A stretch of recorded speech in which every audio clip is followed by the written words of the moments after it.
Welcome, everybody. Sunday, it is Sunday. I'm Zach Ritter.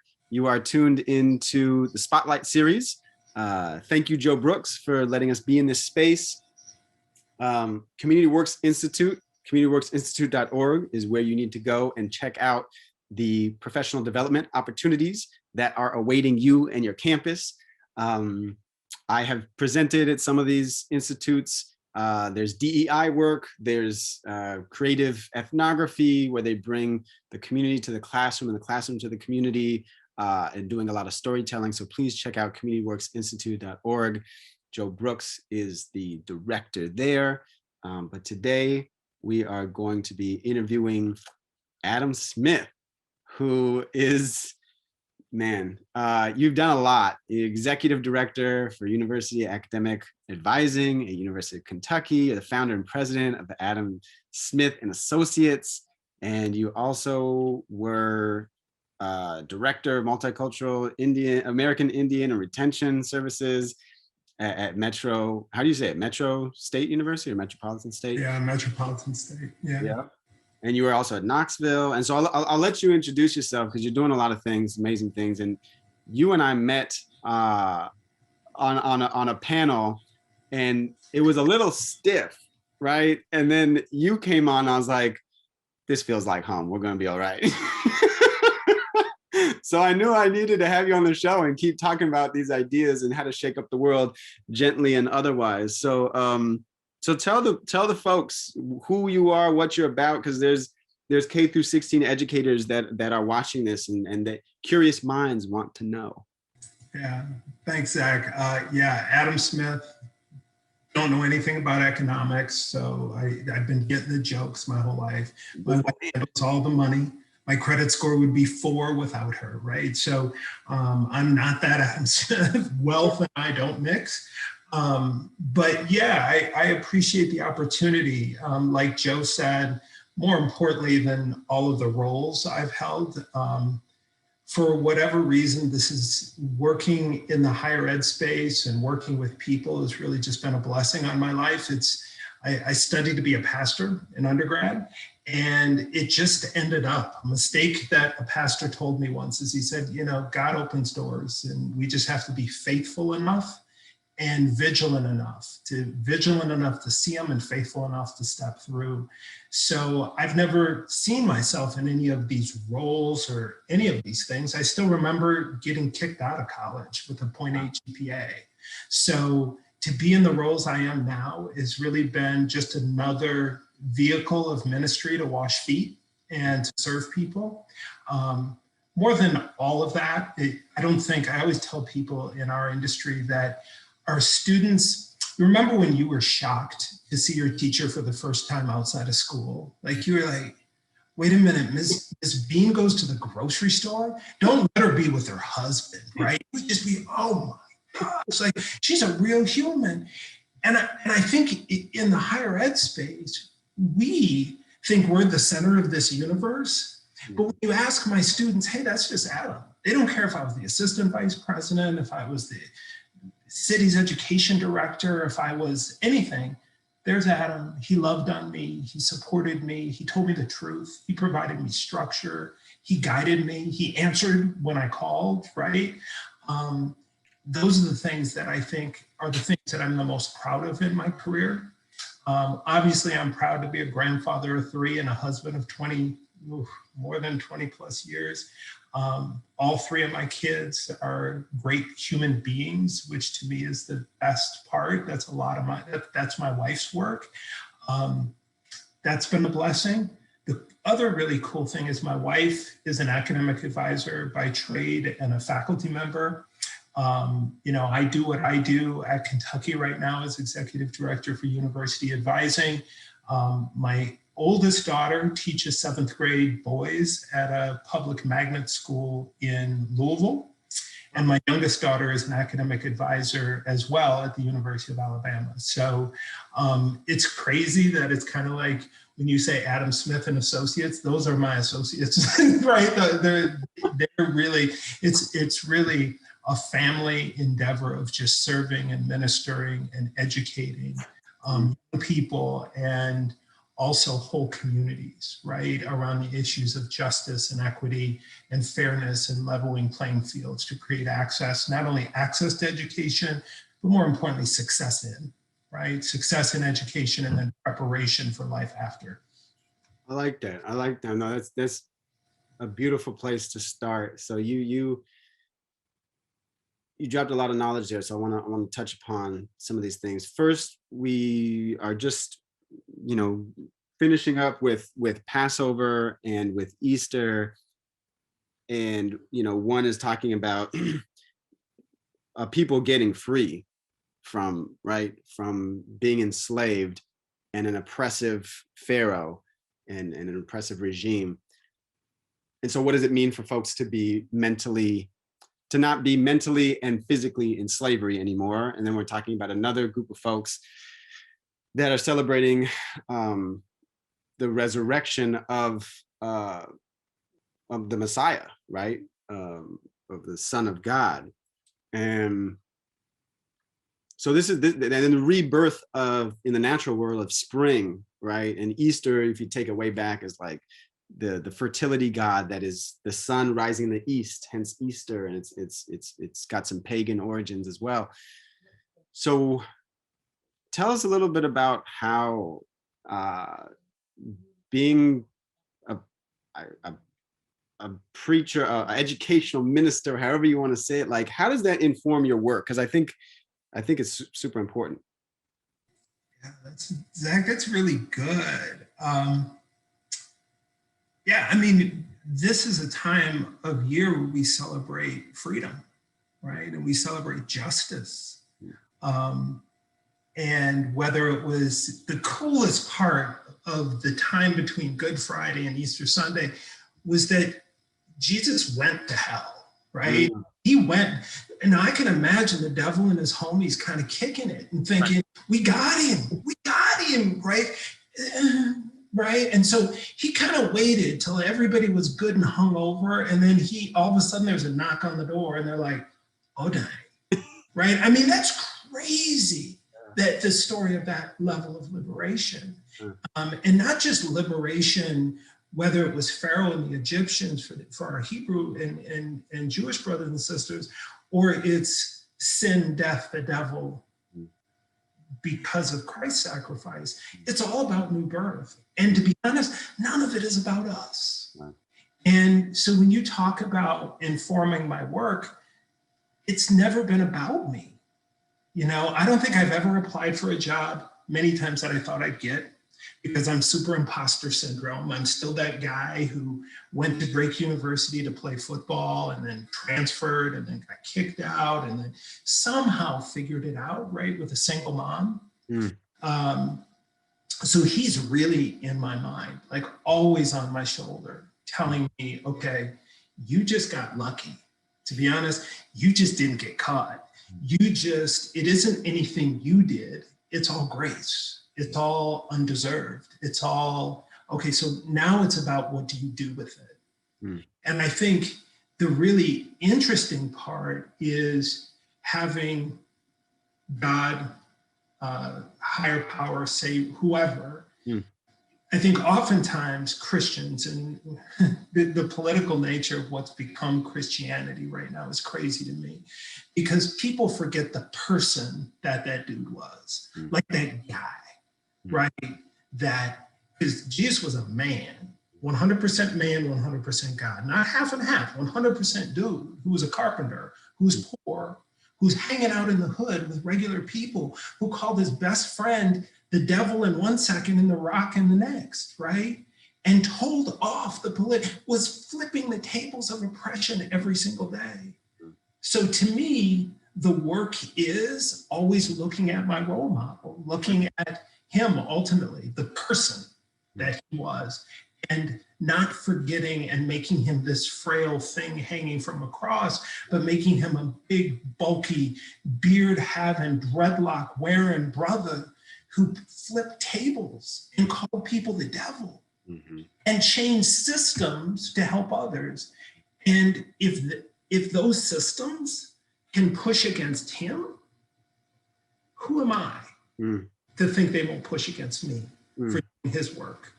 So my work has really just been about building coalitions, building partnerships, being mindful of the least of these, seeing where God took me. The work at Kentucky is a really cool opportunity to bring people together on a campus with 30,000 students, on a campus that's extremely complex. These SEC schools are a whole thing, and try to build an advising culture that's the UK way, where the challenge is when you have 13 undergraduate colleges, all spinning in different directions, all with different needs and different goals, that our students often get caught in that. And so my role is to kind of bring all of that together and to have it be one way. So our students, especially our most vulnerable and historically marginalized and minoritized and oppressed, don't get caught, because that's what's happened in the past. And to always be the person that's not only speaking for them, but in the same voice of justice that I learned from my role model, that spoke truth to power and said, you know what, I love you, but at the same time, okay, this is sinful, this is wrong, and get away from me. So it's one of the things I always try to remind myself of in the work, and that it's never about me. It's all what can be done through me, and then the responsibilities I have, because I just barely made it, Zach, I can tell you. So amen to all that. So tell us about just barely making it, because I think it's super important for folks to see someone who's at the top of his game, not only talking about the Lord, but also saying like, I left all of this higher ed stuff. Like I don't know if you got kicked out, you got dropped out, you just got stopped out, or you just were like, I had enough. But tell us about that journey, because you're talking about the return or the hero's journey and that circular thing of like, I was in this, I left it, and now I'm helping to lead higher ed. So tell us about your journey of leaving college. Bro, it was, it all started, and Bob and I kind of talked about this. I grew up in a city, suburbs of Minneapolis, St. Louis Park, Minnesota, one of the only places in the country Jewish people could own land outside New York. And so my high school was a third Jewish, right? So we had Rosh Hashanah and Yom Kippur off. I had a yarmulke. I would go to my best friend, Chad Goldstein. The rabbi would call his mother and say, we need some guys on a Friday. And we would end up over because we needed men. So I would sit there, right? And so and he would wear an African necklace and some zubas and dance like Flavor Flav. So that's what our high school was. So Google St. Louis Park, Minnesota, crazy place. And so me as this biracial kid, mom is half Czechoslovakian, half German, stepdad's around, in and out, biological father I never knew, abuse, neglect, drug addiction. I could play football. And so that's what got me to Drake University. That's what I didn't even know what my why was. I was one of those people, I always tell our students, you want to be at school, not in school. I wanted to be at school because I didn't want to be there. And I wanted to play ball, but I don't want to be in school. I didn't even know what in school meant, or my why wasn't even there. So when things got hard, the why not was bigger than the why. Right? And so when football wasn't working the way it did in high school, and when Drake had huge racial problems, 1989, so Fight the Power was coming, right? Do the Right Thing just released. And this guy who knew I was Black, I mean, we protested to have MLK Day off in our high school, but I knew who I was. I didn't know how other people saw me. That makes sense. And if other people saw me in a different way, it didn't matter.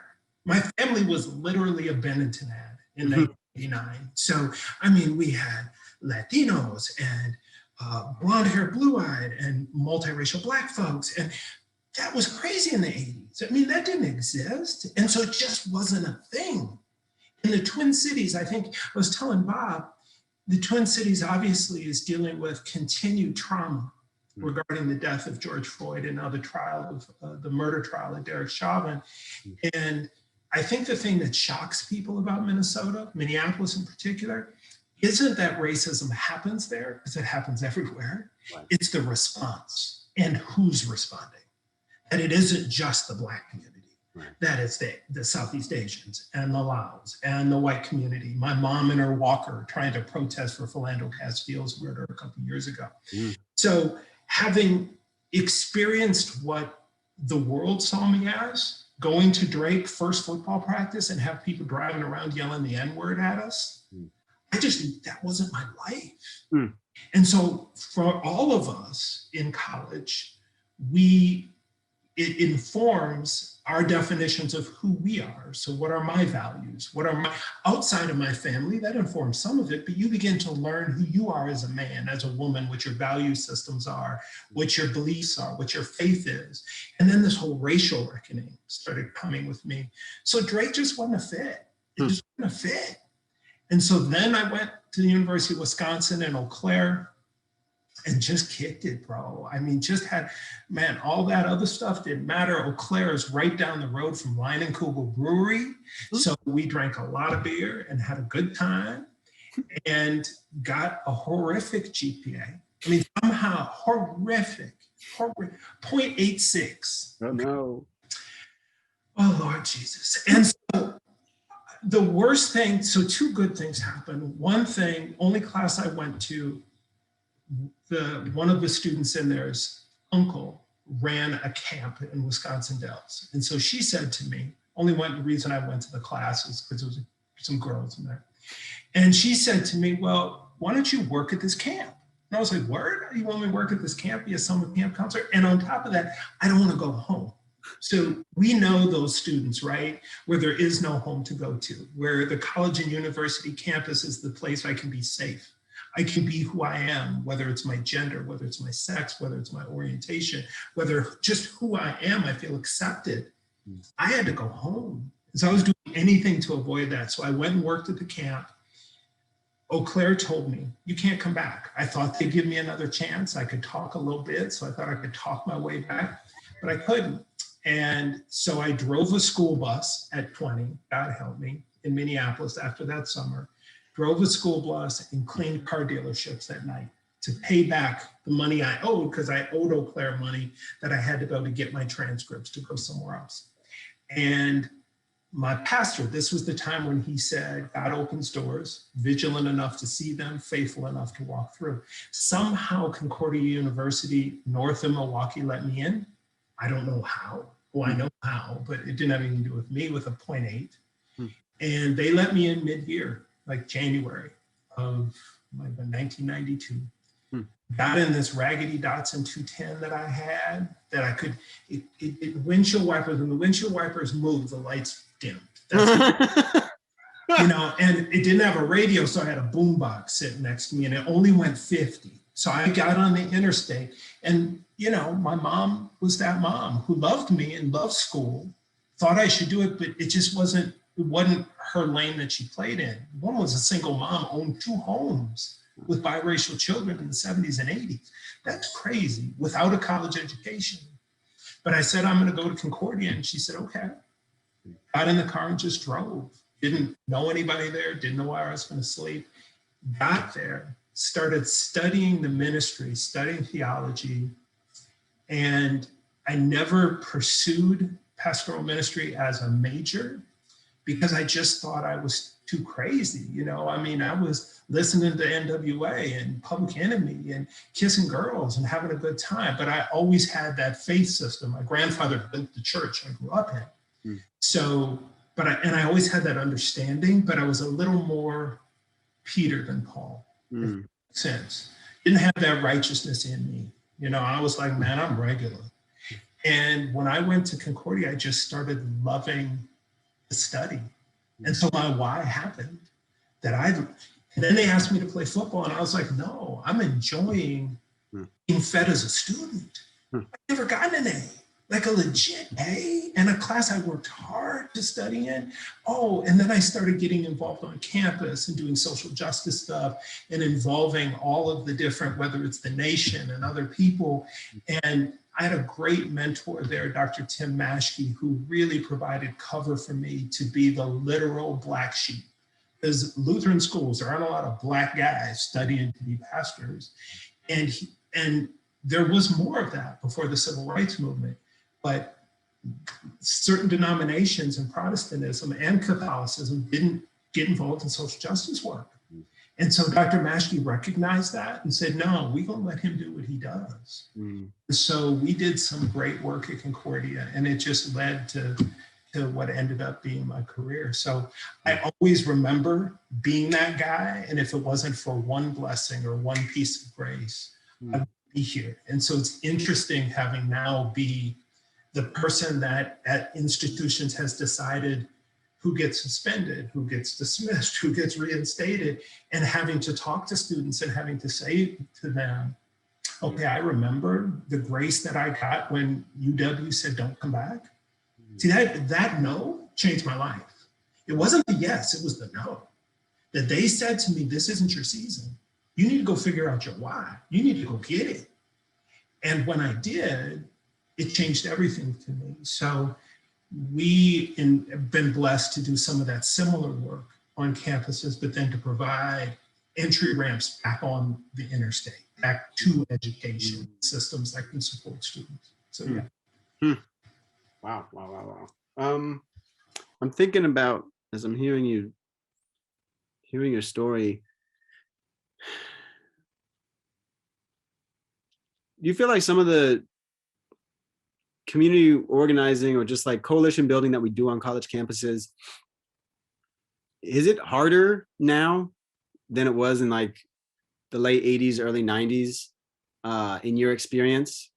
Because I think there's more folks on board now, which is awesome.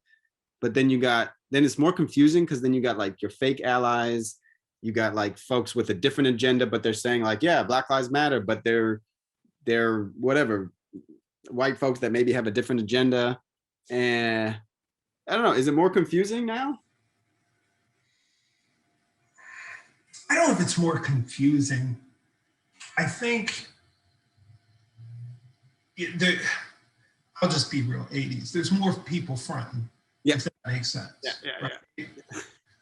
Because racial work, what we called it in the 90s, racial reconciliation, racial, whatever, which isn't healing because the brown folks, this ain't our disease. So we can't cure this one. We can hold people accountable, right? I think where we are now is a distinct opportunity where we have so many people's eyes on it because the nerves are so raw. If not that anything, there's things good that can come out of this COVID time, and it's created. Jordan Davis's murder was almost as bad. I mean, horrible. Yeah. Ahmaud Arbery, horrible. Philando Castile, horrible. They just pepper sprayed a lieutenant in the United States Army who said, I'm afraid to get out of the car, sir. And what does the police officer say? You should be. That's how we live. That's the reality. And so I think there are more people in this country that when you say that to them, like, I don't feel safe and I deserve to be safe. I deserve to feel safe, to be a lieutenant in the United States Army who is in full uniform, who says, I'm afraid, because he really was, because at that point he knows you aren't seeing fatigues, you see a Black man. Mm-hmm. You're probably seeing a Black man who thinks he's better than me because I have a uniform on. And he had a reason to be afraid, but when you say it, the response is, you should be. See, that's some Bull Connor, George Wallace stuff right there. Mm-hmm. Right? Except they would have had another word on the back end. Mm-hmm. You should be N-word. Mm-hmm. But the thing is now, 9 out of 10 people in this country see that, and that's appalling. They're like, what? What? Now, for us as brown people, especially Black folks, we have to stand back and say, okay, you're a little late to the barbecue, but fix yourself a plate and get to work, right? I mean, you're late. I mean, I should be resentful because I told you when it started. How many times did we have to tell you this is the world, Well, that's your perspective. You know how many times I've heard from even family members, Adam, that's your perspective. No, that is the perspective. It doesn't matter if I close my blinds, what's out there is still out there. Yeah. And so this is a time where I think people are more willing to admit that they got blinds. Yeah, yeah. You know, I have blinds to women's issues. I have blinds to LGBTQ plus issues. I have blinds to issues related to our Muslim community. I have all of these blinds. Just tell me and I'll pull them back. It's going to hurt now. It's going to be, but in the end, it's my responsibility to do that work.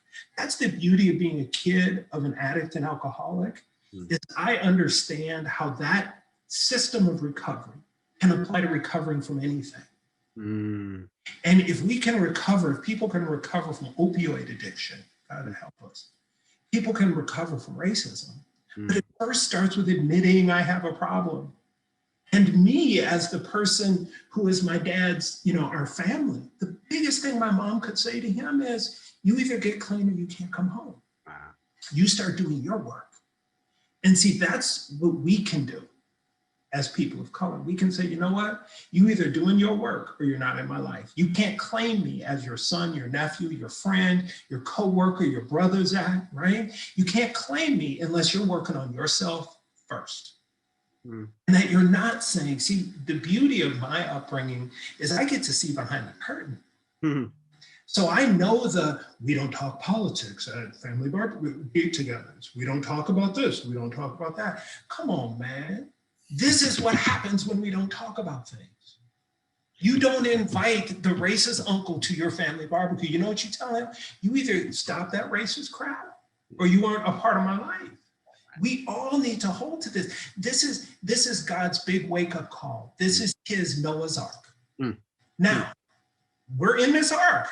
How in the heck the mishandling like we have of COVID-19 as a nation, how do we have 3 vaccines? Look at God. You don't deserve none of that. That is the rainbow over that ark. Him saying, okay, you're going to fix yourself or I'm going to come in, I'm going to destroy it all. That's what I believe. We have, I mean, I just got goosebumps when I said it. So to me, this is a unique opportunity where you have people's nerves sensitized, where we have to push through the pain and the blinders and for all of us to just do our own work and to stand in our truth, to be accountable and not just to be allies, you know, because we're all such bystanders, just to be allies, but to be accomplices. We need people to ride for each other because now we know how interconnected. This thing started in Wuhan, China, and is here and killed 575,000 people. One of my best students at the University of Alabama, one of my favorites, Cameron Luke Ratliff, just passed away last weekend from COVID-19, 23 years old. That's how real this is. That's how connected we are as people. We're either going to get it together or not. And the not, I don't know if we can recover again. Yeah. I mean, in the 50s and stuff, I know America was like, well, the Russians are going to bomb us and nuclear age is going to be the death of us. But I think Black folks have been for a long time like, nuclear stuff is terrible. Also, this racism thing is going to kill all of you, even if you're, you know, white, black, brown, whatever it's going to be. And now we're seeing that it's the racism pandemic with this global pandemic, and we still, though, can't see, well, we're doing better in terms of nations talking to nations, but 576,000 people did not, 100,000 people did not have to die. And so there needs to be a lot more collaboration, creativity going on. We just got to get right. Yeah. There's such arrogance. Yeah. You know, I'll talk to people and we were talking about immigration. Yeah. And I said, yeah, you know, I mean, I don't know how a country that a third of it belonged to the indigenous people that we now call Mexicans, and we drew this imaginary line, and now we're telling them they can't come into their land that we stole from them. I mean, that's really crazy, right? I mean, those folks are indigenous to the land they're trying to get in. They're just trying to get back into their space. And how can a nation of immigrants say that? Mm-hmm. And then when I said this to the person, they said, well, everybody wants to come here. I said, who told you that? Well, they do. I said, I know a bunch of people who are from the United States who have immigrated to other countries and live in other places. Right. And they said, really? Does that really happen? I mean, the nationalistic history, mythology that's been passed off as history is mind-numbing, Zach. Yeah. And to me, like, again, I said, we have to start with truth, right? We have to start with, okay, this is really what happened, right? George Washington's teeth weren't wood. Okay? All right, cool. Or the guy who wrote the national anthem was this. Yeah. Or this flag has now been embraced by white nationalists and white supremacists. So now the people who fought and died for it, like John Lewis and others who fought for the flag to live up to what it's supposed to be and fought the people against it, those people now look at that flag and don't feel a part of it in the same way as they used to, right? So now let's start with truth and let's build who we want to be for our kids and our grandkids. All the rest of it is just stuff. I know, I agree. I agree. And, you know, with my family history, dad was born in a refugee camp, parents in Auschwitz. Germany has held up a huge mirror to themselves and they're teaching their kids, this is what happened. Here's the truth. We effed up. This is what happens when you go to a murderous, you know, racist, hyper-capitalist system. Because I don't think we often talk about National Socialism was actually hyper-totalitarian capitalism, where it's like, we're going to keep taking over every country, and every country we take over, we're going to make a part of that country our slaves. And then, you know, the Slavs are going to be slaves, the Poles, the Jews, the Gypsies, the, you know, gay folks. These are all going to be slaves for our factories to create ammunitions, to create all these bombs for the war, and then we're just going to take over the whole world, and that's just how it's going to be. And we made friends with the Japanese for right now, but when the time comes, we're gonna kill them too. And so this whole, it was almost like this German manifest destiny to take over the whole world, and we don't build a big enough mirror for us to look at our own stuff and start teaching in a different way. And that's why, when I'm forgetting her name, that journalist, Nicole, what was her name, makes 1619, everyone's like, hey, stop, please stop telling the truth. We don't want the truth because we know it's going to mess with our identity, it's going to mess with our money, it's going to mess with our power, and please stop. Nicole Ari Parker, right? Isn't it? There you go. Yeah, and the crazy part about it is, I don't even think it's that deep. I think it's deeper. I think it's going to make me feel bad. Yeah. I think that's all it's about. Doesn't make me feel bad. Like, all the stuff I was taught isn't true. Okay. I mean, I was taught that the Minnesota Vikings are the greatest football team on the planet. I believe it still, right? Even though they disappoint me every year, right? We can all be taught things. Yeah. Let's move forward. There were people that were taught that the world was flat. It's not. Okay, yeah. There's people taught that this and this. The realities are the realities. Yeah. And we can either work, again, it's like addiction, or it's like having a cancer. You can pretend it isn't there, but that's just called codependence. Yeah. And at some point, it's going to be painful, right? It can be this false narrative that has been sold. When someone, a good friend of mine is a critical race theorist and great white woman who's a critical race and gender theorist, and she was sitting around lamenting after the 2016 election. Oh, I can't believe it. Oh, I can't believe it. And she was sitting talking to one of her Black colleagues, and her Black colleague was just listening. And at some point, the white woman said, I just can't believe it. And she said, what do you think? You're not upset? And the Black woman said, I know what you are. And she said, well, I'm not this. She said, sis, get your people.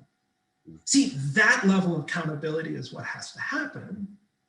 Okay, we know that a Republican has not carried the white vote for president since 1964.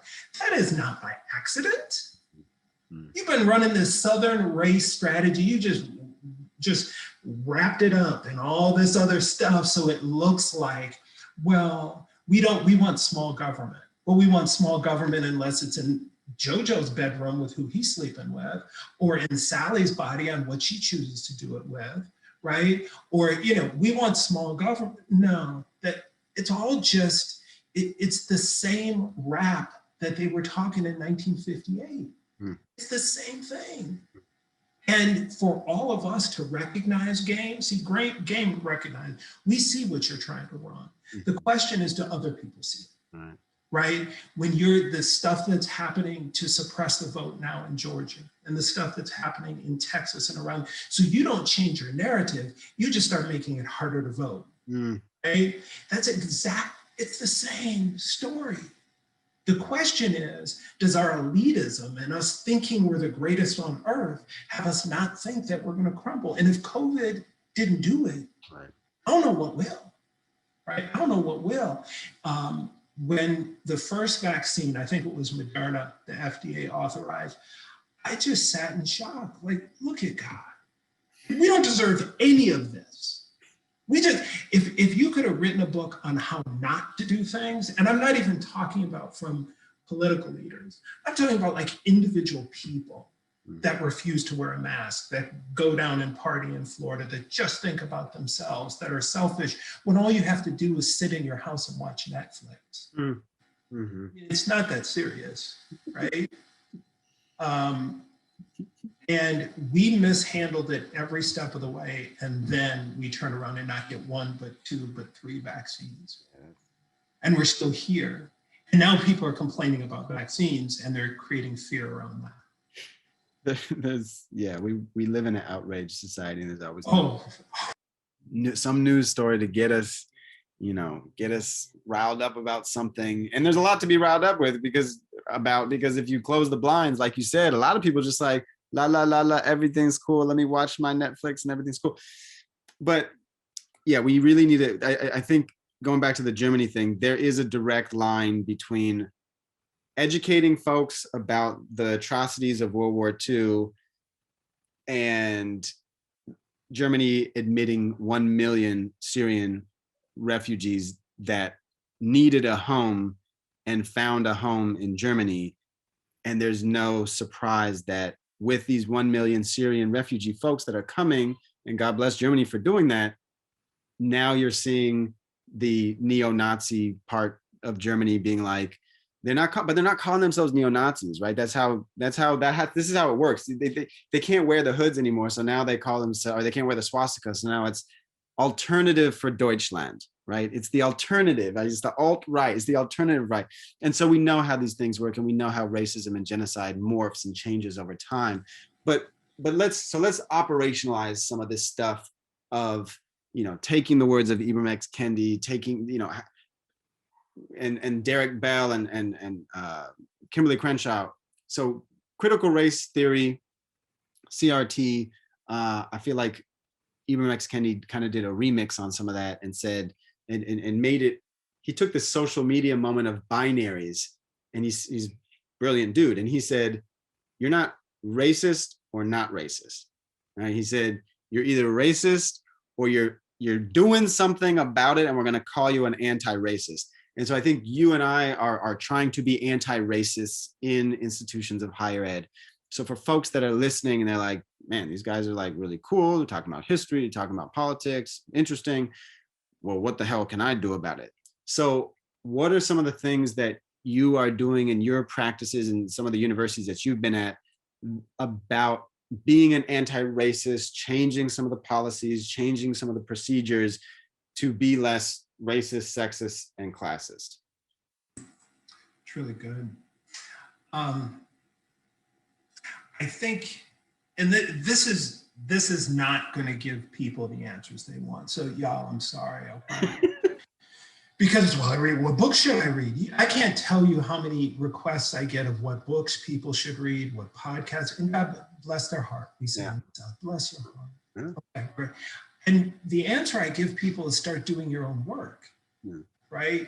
Work on you, okay? Be brave enough to work on you and your stuff, and constantly be in recovery, right? Because yes, can Black people be racist? No, not in that definition, but we sure as heck can discriminate. We sure as heck can be hateful. We sure as heck cannot be intersectional, and make room for people. And all because our trauma seems to overshadow everything else, right? Where our trauma can have plenty of company, and that's how healing happens, right? So for me in my work, it all starts with me, right? And what I've learned to do, and you and I have talked about this, is that for so long, my work and my vocation were the same thing, right? So what I did for a living, right, whether it's at the University of Akron or Rock Valley College or the University of Alabama or the University of Kentucky, right? That has been my practice. That's been my work. That was it. And there were times that that was even more important than my health, my family, my well-being, anything else, because that's where I poured my ministry. Because it was too hard to get your work to separate from the work, your job, right? And so there's times on my job where I'm constantly reminding folks. We had a campus-wide conversation last week about the University of Kentucky's done a great job on vaccine. So we've just passed the 200,000 vaccination. Wow. In Lexington, everyone's wearing a mask. It's crazy. I mean, Mitch McConnell is the senator from Kentucky. Just people, and I'm like, Lexington, what in the heck is going on? The entire football stadium at the University of Kentucky is a vaccination site. Now over 75% of faculty and staff have been vaccinated. Students are coming, we're planning orientation right now. Students and their parents, when they come to Big Blue Nation orientation, can get vaccinated if they so choose with the J&J, or they can choose the Pfizer and the double. Crazy. Like, I wonder where I am sometimes. And so we have this really cool thing called Health Corps that the university has set up to do contact tracing, follow-ups with students, all of this stuff, and this great cross-trained group of people. And like many institutions, you have to, every day you get an email or a text to fill out your app, how are you feeling? You get that at your school, right? So you do that. And what's happened is, and the smarter minds that mine in the UK have realized is that we're at 65 to 60 or to 70-ish% of people do that every day. Well, what's the opportunity here? So now, how can we use this for other things? Well-being, mental health, academic health. Do I feel scared? Do I feel like someone's going to harm me? Do I feel like I have belonging? Do I feel connected to something? Am I using? And do I want to harm myself? Do I have a roof over my head? So the university is now going to use the same system and roll that out to students because now it's normalized, right? We're doing it. And one of the really cool things when people were talking is, well, what are we going to do with Health Corps if a student reaches out and says, you know, the Health Corps follows up to the app completion, and the student says, I'm in crisis. Well, somebody said, well, we have to, you know, we'd have to call the authorities. Whoa. See, those are the times, right, where you say, you're going to call 911? So we're going to call 911. Are we? Now, I can see if that's campus police. UKPD, we have a little more agency, a little more, right? But we don't know where our students are. And so now you're going to deploy to police to a situation with a student in crisis. And is that is that good for all people? If I called you in crisis, mental crisis, physical crisis, emotional crisis, and you told me you were sending the police, I would be in greater crisis even before they got there, right? So, and the cool thing was when several of us mentioned that, everyone else made space for it and said, you know what, you're right. We need to think this through. We need to think through how we deploy to deal with emergency situations, at the same time being sensitive to we're not creating greater trauma and greater emergency to people. So I think those opportunities in my practice always exist in my job, to always be approaching things from a lens of inclusion and justice and equity, and active anti-racism, because that's just who I am. I don't know how not to do that. But I can do that just like you and I, Zach.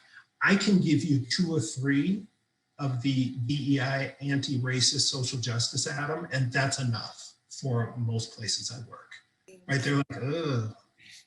Ugh. I remember when I was at Alabama, crazy story. I'm walking across the quad, and just Thanksgiving had ended. And I noticed there's this Christmas tree in front of the administration building. And then I'm walking around and I notice all these Christmas decorations on campus. We're at the University of Alabama. So I walk in the president's office and said, why are we putting up Christmas decorations? Well, doesn't it look pretty? Oh, yeah, to me, but what about my Muslim students, my Jewish students, my atheist students, anybody, Buddhist students? Yeah. What a great way to have them not feel like they belong or matter here and to put up somebody else's religious artifacts. Well, it's not religious, Adam. And I said, what? You know, I have a theology degree, right? So I think those are opportunities, whether it's who you hire, whether it's speaking up, whether it's speaking out, whether it's creating social justice curricula for our students that they don't want to be involved with sometimes, that now is borne fruit. But then what I tend to do, just like with these things, is we really started my company, Adam Smith and Associates, to really pour the rest of that. So that when the job, especially when you model yourself after your role model being those table flippers of oppression, your job's gonna be tough sometimes. You aren't gonna be liked, right? And so if everything is about that, then eventually that's gonna crumble. So just for my own sanity, I tend to try to balance as much as I can. Does that make sense? Yeah, no, it does. And I guess I wanna ask you, okay, so sarcastically, if you go to work now, everyone's suddenly an anti-racist, right?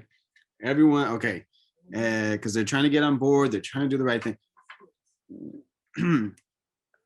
Why?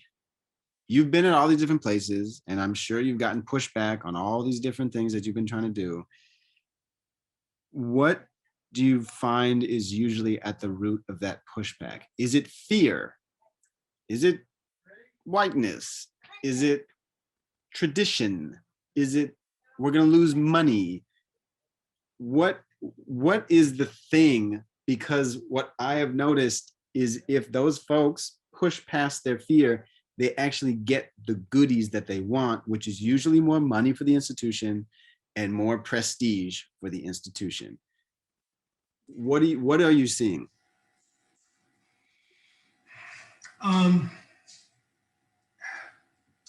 Softness is I coach college football, so being soft is working through pain, working through questions. One of the things we hear all the time in higher ed, FERPA has become the monster under the bed, right? You know that, Zach. Yep. We can't do it because of FERPA. That's just because you don't want to talk to nobody's mama. I mean, FERPA ain't all that. I mean, come on now.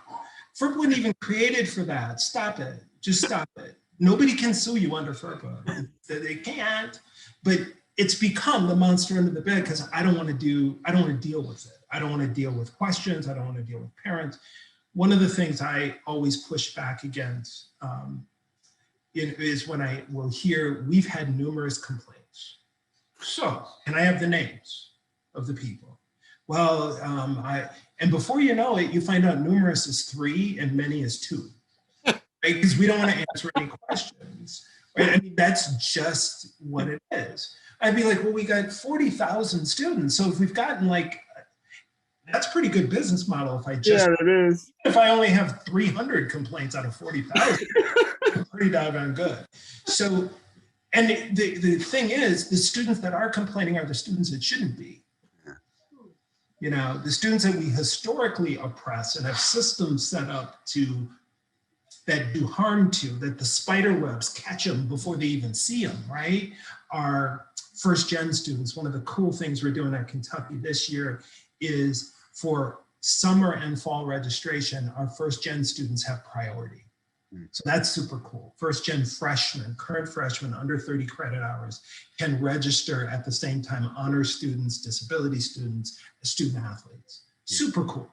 So you can wrap up that race stuff in first gen in a state like Kentucky because it's Kentucky. And we can say first gen. Yeah. Oh yeah, I can get behind that. I get behind that. Okay, cool. If we're gonna get behind it, I don't care why, I care if, right? So now we've given students who work, students who are caring for elderly family members, students who have children, we're giving them a chance to register at the same time a student athlete or an honor student can register, right?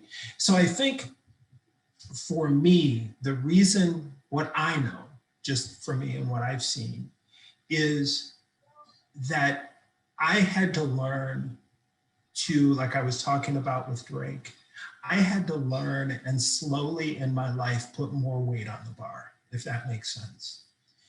And on average, just because of privilege, other folks just aren't cut out for that fight yet.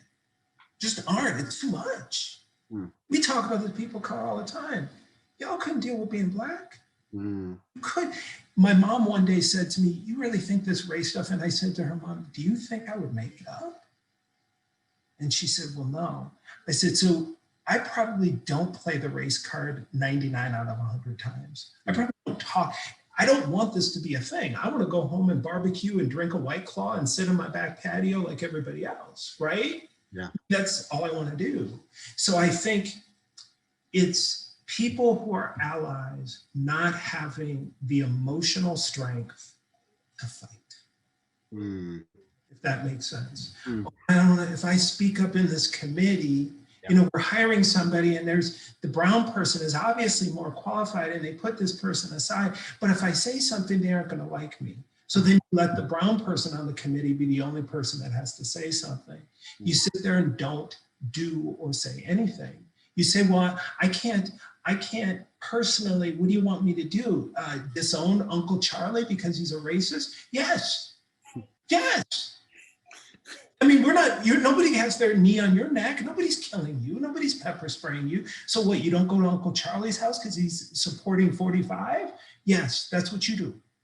That's how you isolate and cut off and stop this, right? And this isn't the Black community's opportunity. This is the white community's opportunity to buck up, put some weight on the bar. We understand y'all ain't got them kind of muscles yet. Help you get them. We're gonna be patient, but it's your work to do. It's your lift. Yeah. Because the Uncle Charlie don't act a fool in front of us. Does that make sense? So I think that is, to me, the reason why people don't, because they just don't have the emotional, physical strength to deal with it. Think about the strength of the genocide that was tried to be committed to our Indigenous brothers, sisters, and Black brothers and sisters. And what's the cry of all our Native peoples? We're still here. Yeah. Black folks, we're still here. Yeah. And not just here, not just survived it, but we thrived. Right. You know, Secretary Haddad, I mean, just think about what's happened in this country with the Native community and the Black community. We're still here. So I think there's a certain amount of strength we have in our DNA. Last thing I'll say, it's the one way I knew what was going to happen in the 2020 election. As soon as you start waking DNA, especially in Black women, that don't like words like oppress, suppress, take away my rights. You start waking that up in people, especially Black women, we over. Okay.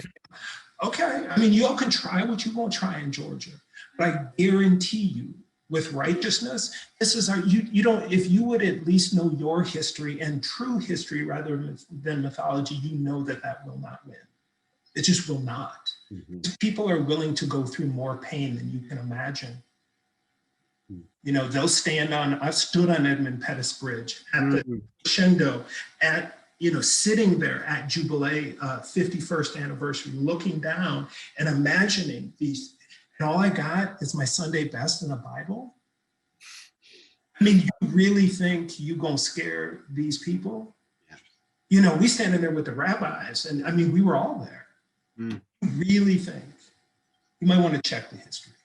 Mm. So I think there's a lack of willingness to work through emotional and physical and spiritual pain and trauma from so-called allies that they're going to need to start getting strong enough to deal with.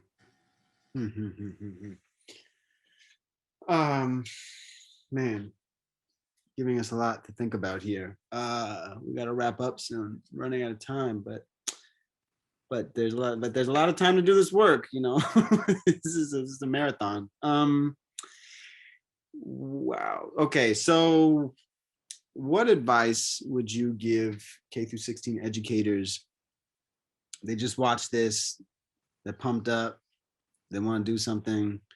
What advice would you give them that they could take to the classroom, that they could take to the boardroom, that they could take to their family member, whatever it's going to be? Yeah, what piece of advice would you give folks? Yeah, I think, you know, the other day someone asked me that, and I think the question was, what would you hope your kids would be? And I said, I said, act justly, love mercy, and walk humbly, right? And Micah, I mean, that's, in the end, that's all it's about. Yep. You know, forgive, but also speak truth to power. And when you get your shot, don't have a regret. We all have that moment, right? Where, oh, if I see him, I'm gonna say blah, blah, blah, blah, blah, blah. And then for whatever reason, the person's path will cross until it isn't about you anymore. Until it's about justly, mercy, and humbly, right? And then you can make room and you can say, well, maybe they're dealing with trauma. So I think at the end of the day, one of the things I learned from an elder when I was just working AmeriCorps, so I was in the first cohort of AmeriCorps ever, right? Greatest work, framed everything of who I am in AmeriCorps. And he said, when you come into a community and you see organizations getting awards or people getting awards from the majority, and they are supposedly dedicated to the work of the people, capital T, capital P, you know they aren't doing the work of the people, those organizations and those individuals. Because part of our work is to upset the norm, right? If that's our role model, the table flipper, right? Then we're gonna get a certain amount of scorn from the world. And that's okay to embrace that. It's okay to know that that comes with the territory.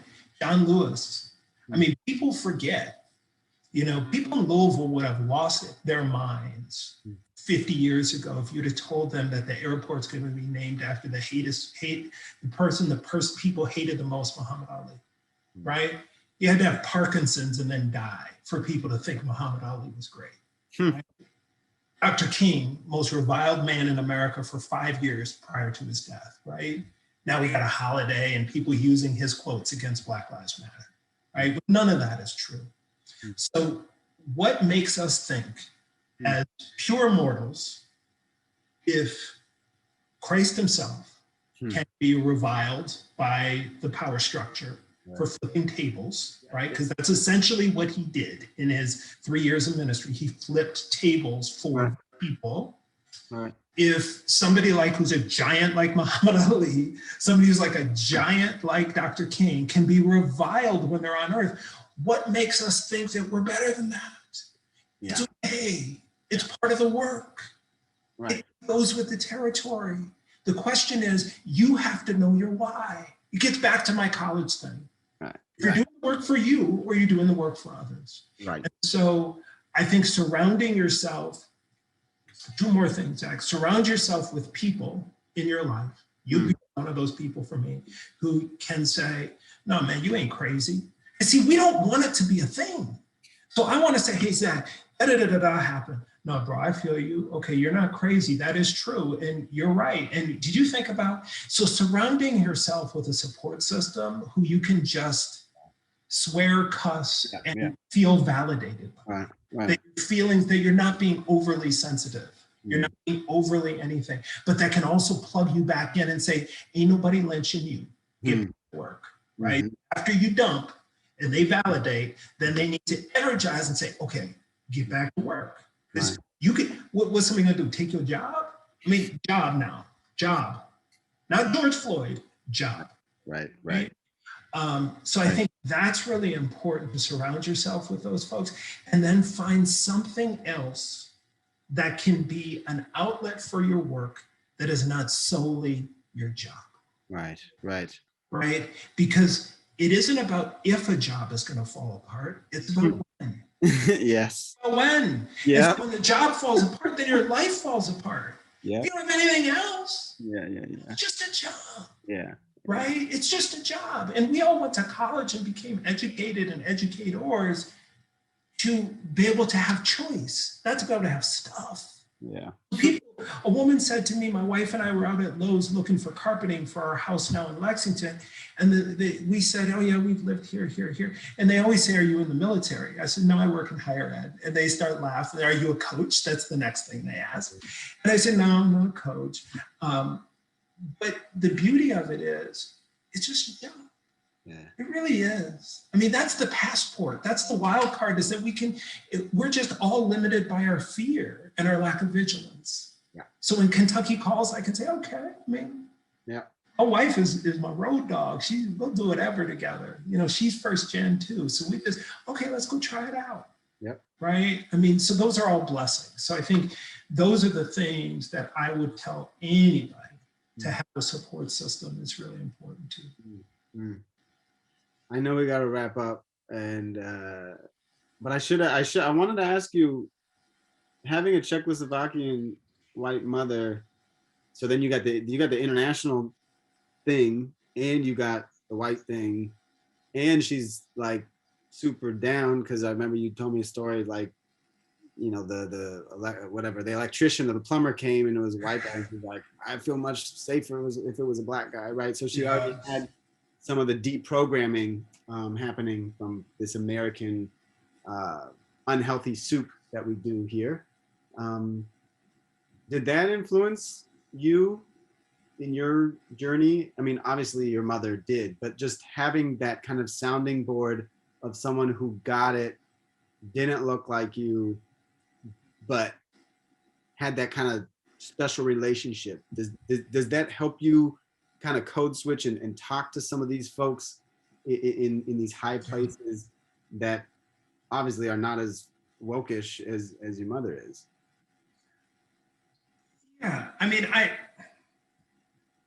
my great grandma came over on the boat from Czech, right? I mean, and my grandfather's mom came over on the boat from Germany. My grandmother was like my second mom.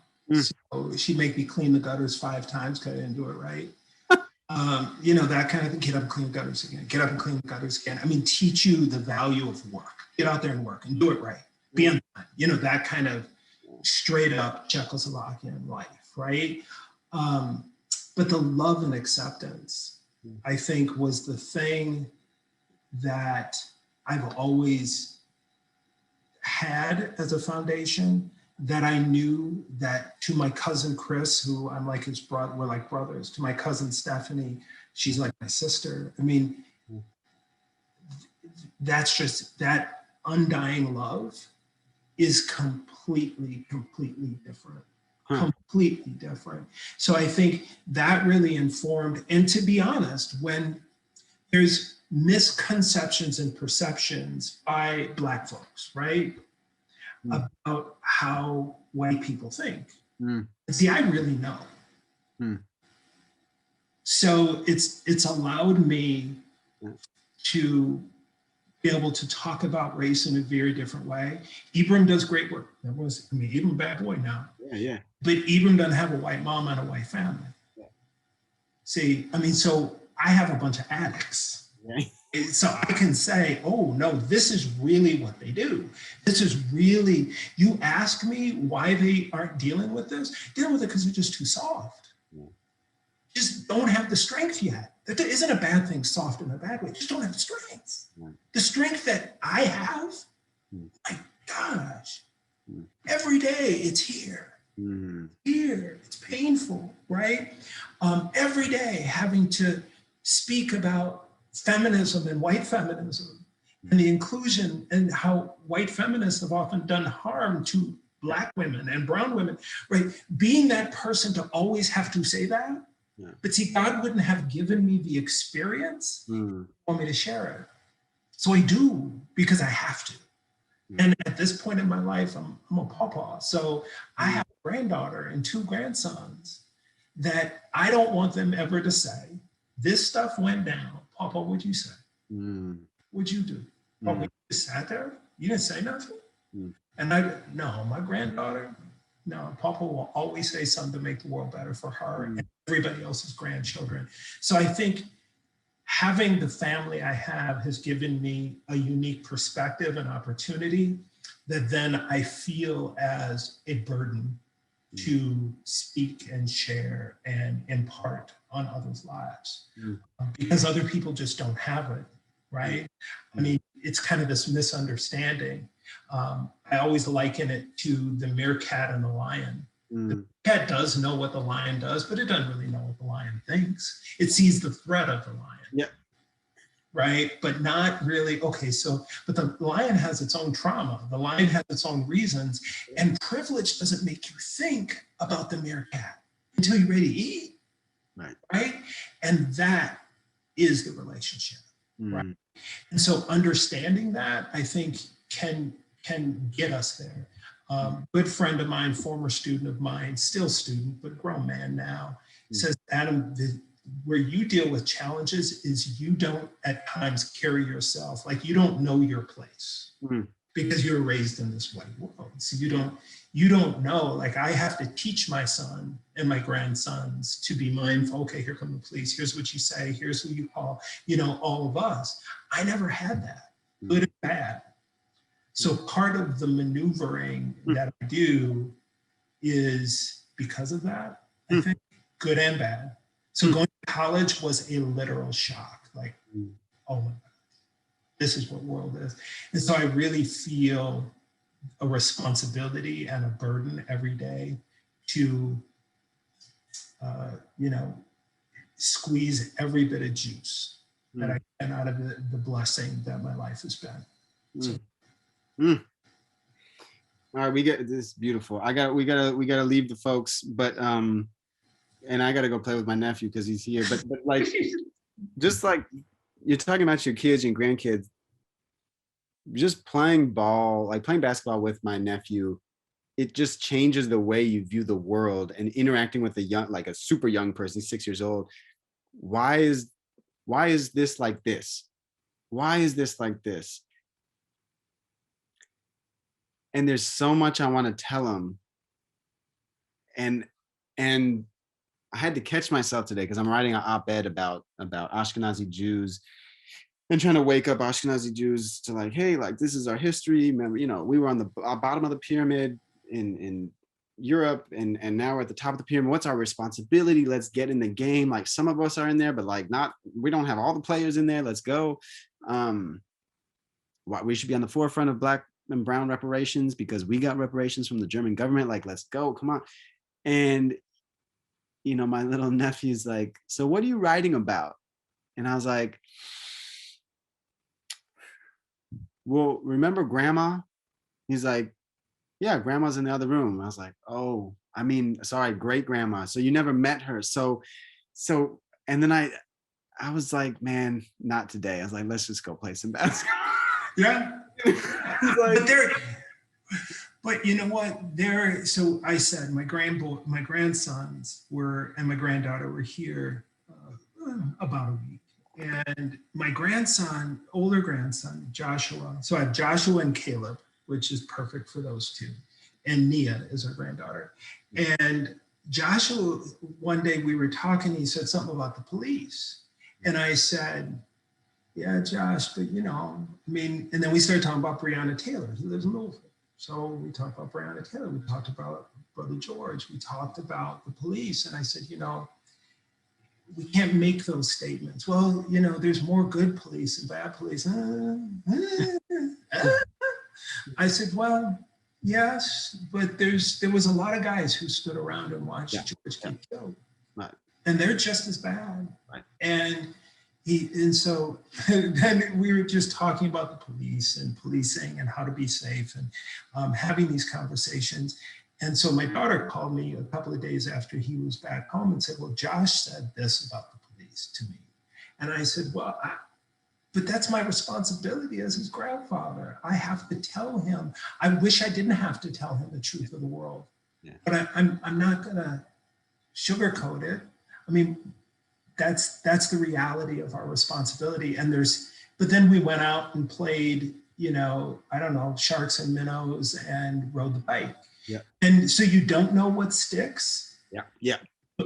And so you can shoot basketball and say, you know what? You know what this reparations thing is about. Yeah. You know, what is that? And it'll be like none of it's sticking. And then 2 months later, he'll say something to his parents about, you know, Uncle Zach said, we got reparations. And you know what? This is what's owed, right? This is what's owed.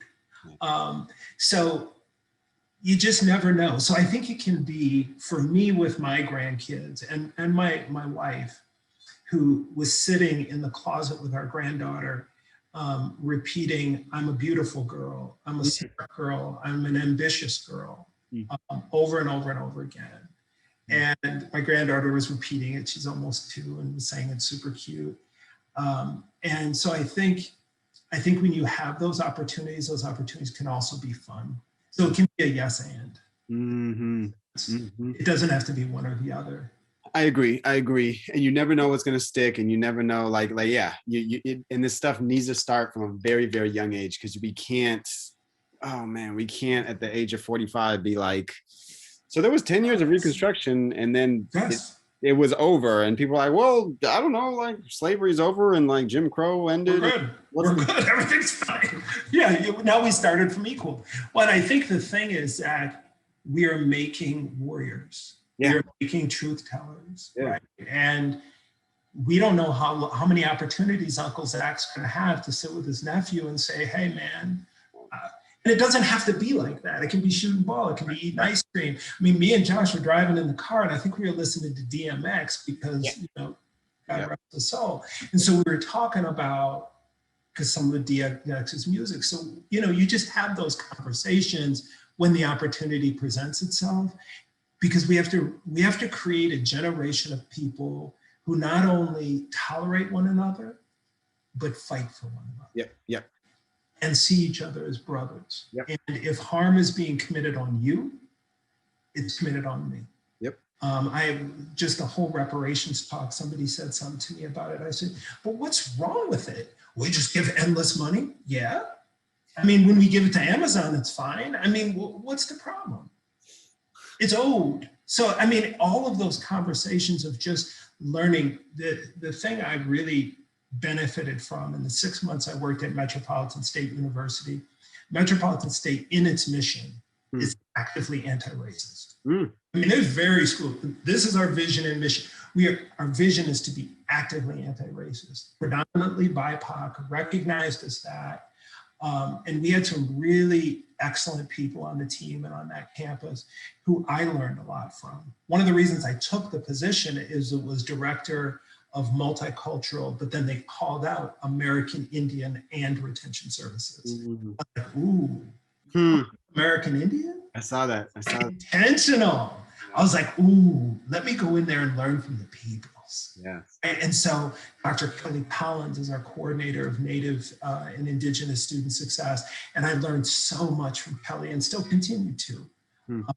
Don Eubanks, Dr. Eubanks is a faculty member there who's a member of the Lakota Nation, and learned a lot from him just in a short time. I remember at one point somebody said, well, this person is Two-Spirit. And, you know, you got someone like me. And so I was like, oh, what's that? Yeah. Seriously, like I wanted to know. Yep. How cool. And that's what we want your nephew to be. That's what we want my grandkids to be, to say, oh, what's Two-Spirit?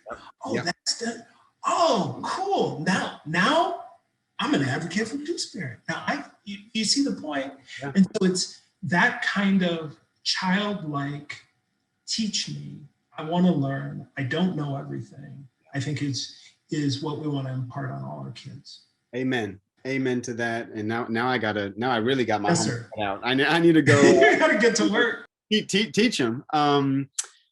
www.hearadamspeak.com, hearadamspeak.com. That's where you can find this cat and talk to him. Also at Hey Coach Adam on Twitter and IG. I love that. Hey Coach Adam, I love that. Dr. Smith, this has been a true pleasure. I also got to say, communityworksinstitute.org. Check out the Institute, check out the professional development opportunities. Joe Brooks is in my ear. Thank you, Joe, for letting us use this space. Dr. Smith, this is beautiful. We have to keep the conversation going. We have to spread our light and spread the message of just being an anti-racist, being an active co-conspirator of tearing down some of this BS that we were raised in, that continues to plague so many of our brothers and sisters, no matter what, gender, two-spirit status, race, class, ability, disability. And we're raising truth tellers, and we are pushing against systems that operate more heavily on some of us than others, but we have to see each other as a family. And if we all want to be free, we all got to get free together. So thank you so much. Thank you, man. Yeah, I appreciate it, Zach. Joe, thank you. Thank you so much to the Community Works Institute. Great to work with y'all and partner with you. Great work. Thank you so much. Thank you all for tuning in.